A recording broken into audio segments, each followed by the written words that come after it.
நண்பர்களே வணக்கம். இன்றைக்கு வீடியோ தொகுப்பில் எதை பற்றி பார்க்க போகிறோம்னா, எதிரியை வசியம் செய்யக்கூடிய வித்தையை பற்றி தான் நம்ம இன்றைக்கி பார்க்க போகிறோம். அதாவது இன்றைய காலகட்டத்தில் எதிரி இல்லாதவன் எவனுமே இல்லை, சரிங்களா? ஏதாவது ஒரு பிரச்சனையில் எதிரிகள் நம்மளை அழிக்கணும், நம்மளை பழி வாங்கணும்னு சொல்லிட்டு நம்மளுக்கு எதிரி உருவாக தான் செய்வான், சரிங்களா?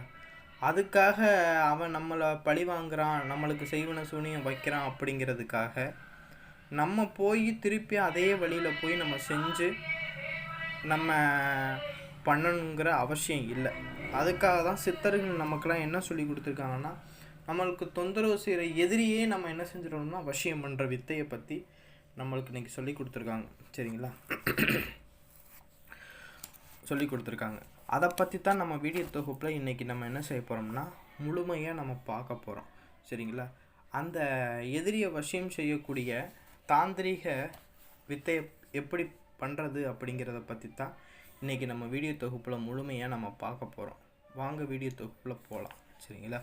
முதல்ல இந்த எதிரியை வசியம் செய்யக்கூடிய வித்தையை முருகப்பெருமானுடைய அருளை கொண்டு பண்ணக்கூடிய வித்தை, சரிங்களா? முதல்ல என்ன செஞ்சுக்கிறீங்கன்னா, இந்த பூஜையை செய்கிறதுக்கு ஒரு 3 சில வேர்கள் தேவைப்படும், சரிங்களா? என்னென்ன வேறுனா, வெள்ளருக்குனுடைய வேரும், விஷ்ணு கிராந்தியுடைய வேரும், வேப்ப மரத்தினுடைய வேரும், இந்த 3 வேரையுமே ஒரு நாள், இந்த நாள் தான் இந்த விஷயத்துக்கு இந்த நாளில் தான் எடுக்கணும், மூலிகை எடுக்கணுங்கிற வேண்டிய அவசியம் கிடையாது. எந்த நாளில் வேணாலும் போய் இந்த மூலிகை எடுத்துக்குங்க. ஆனால் சூரியன் உதயத்துக்கு முன்னே எடுங்க. சூரிய உதயம் ஆகிறதுக்கு, அதாவது விடியற் காலையில் போய் பிரம்ம முகூர்த்தத்தில் போய் இந்த மூலிகையை காப்பு கட்டி சாப நிவர்த்தி செய்து இந்த மூலிகையை பறிச்சுட்டு வச்சுக்குங்க.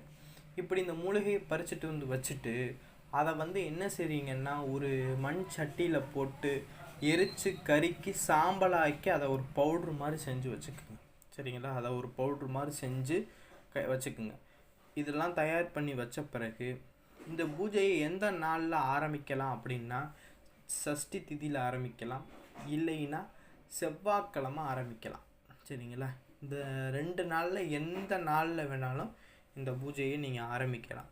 இந்த விஷயத்தெல்லாம் தயார் பண்ணி வச்ச பிறகு நீங்கள் என்ன செய்றீங்கன்னா, உங்கள் பூஜை ரூமில் முருகப்பெருமானுக்கு செவ்வரளி பூ சாத்தி, செவ்வரளி பூனால் மந்திரங்கள் செபிச்சு நீங்கள் உங்கள் முருகப்பெருமானுக்கு ஒரு அர்ச்சனை பண்ணிடுங்க, சரிங்களா? உங்கள் பூஜை அறையில் இருக்கக்கூடிய ஃபோட்டோவுக்கு, முருகப்பெருமானுடைய ஃபோட்டோவுக்கு தீபம்லாம் போட்டு என்ன செஞ்சிங்கன்னா பூஜை போட்டுருங்க. பூஜை போட்ட பிறகு நீங்கள் என்ன செய்றீங்கன்னா, வடக்கு பக்கமாக உட்காந்துக்கிட்டு, பூஜை ரூமில் நீங்கள் வடக்கு பக்கமாக உட்காந்துக்கிட்டு அந்த ஏற்கனவே இந்த 3 பேரையும் கருக்கி சாம்பலாக்கி வச்சுருக்கீங்கல்ல, அந்த சாம்பலை என்ன செய்றீங்கன்னா உங்களுடைய வலது கையில் வச்சுக்கிட்டு, நான் ஸ்க்ரீனில் கொடுத்துருக்கக்கூடிய மந்திரத்தை, அதாவது நான் என்ன மந்திரம்னா, ஓம் ஷண்முகா சரவண தேவா என்னை கண்ட சத்ரு என் வசமாக ரீம் ரீம் ஸ்வாக அப்படிங்கிற மந்திரத்தை, அந்த விபூதியை வலது கையில் வச்சுக்கிட்டு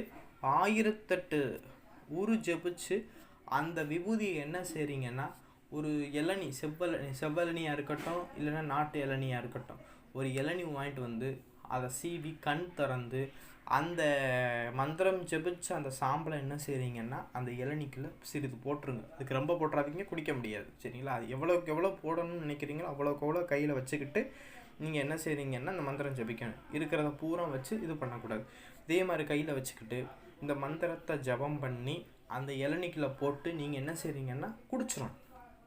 இப்படி குடிச்சிட்டிங்க அப்படின்னா உங்களை தொந்தரவு கொடுக்குற எதிரி உங்கள் முன்னாடி நடந்து வந்தாவே போதும். உங்கள் மேலே ஒரு நாள் அவனை நீங்கள் போய் பார்த்துட்டீங்கனாலும் சரி, இல்லை வர்ற வழியில் உங்களை அவன் பார்க்குறான் அப்படின்னாலும் சரி, அவனுக்கு உங்கள் மேலே ஒரு பாசமும் அன்பும் உங்களுக்கு தோன்றிடும். எதுக்கு இவனை போட்டு பழி வாங்கிக்கிட்டு அப்படிங்கிற மாதிரி அவன் ஒதுங்கி போயிடுவான், சரிங்களா? சொல்கிறது புரியுதுங்களா? ஒதுங்கி போயிடும். இதே மாதிரி இதை நீங்கள் செஞ்சீங்கன்னாவே போதும், நல்ல ஒரு ரிசல்ட்டு கொடுக்கும், சரிங்களா?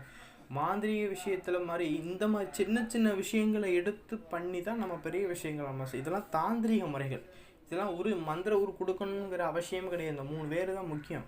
எக்ஸ்ட்ரா சப்போர்ட்டுக்கு தான் நம்ம வந்து இந்த மந்திரங்களை வந்து ஜபம் பண்ணுறோம். சரிங்களா? அதே போல் இந்த மாதிரி வேரை வந்து கருக்கி ஒரு டப்பாவில் போட்டு வச்சுக்கோங்க.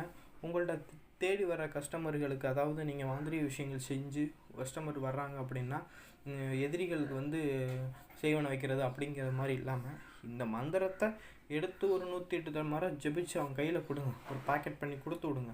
கொடுத்துட்டு நீங்கள் இளநீரில் கலந்து நீங்கள் குடிங்க அப்படின்னு சொல்லிட்டு இதை வந்து பயன்படுத்த சொல்லுங்கள். அருமையாக வேலை செய்யும். சரிங்களா? இந்த மாதிரி விஷயங்களில் பண்ணி நம்ம இது பண்ணோம். அதுக்காக தான் சித்தர்கள்லாம் எதிரியை விஷயம் பண்ணுற முறை அப்படிங்கிறத வந்து கொடுத்துருக்காங்க. சரிங்களா? இந்த இதை எல்லாருமே பயன்படுத்துங்க. இந்த வீடியோ பிடிச்சிருந்துச்சுன்னா நமது சேனலை வந்து சப்ஸ்கிரைப் பண்ணுங்கள், லைக் பண்ணுங்கள், ஷேர் பண்ணுங்கள். நன்றி, வணக்கம்.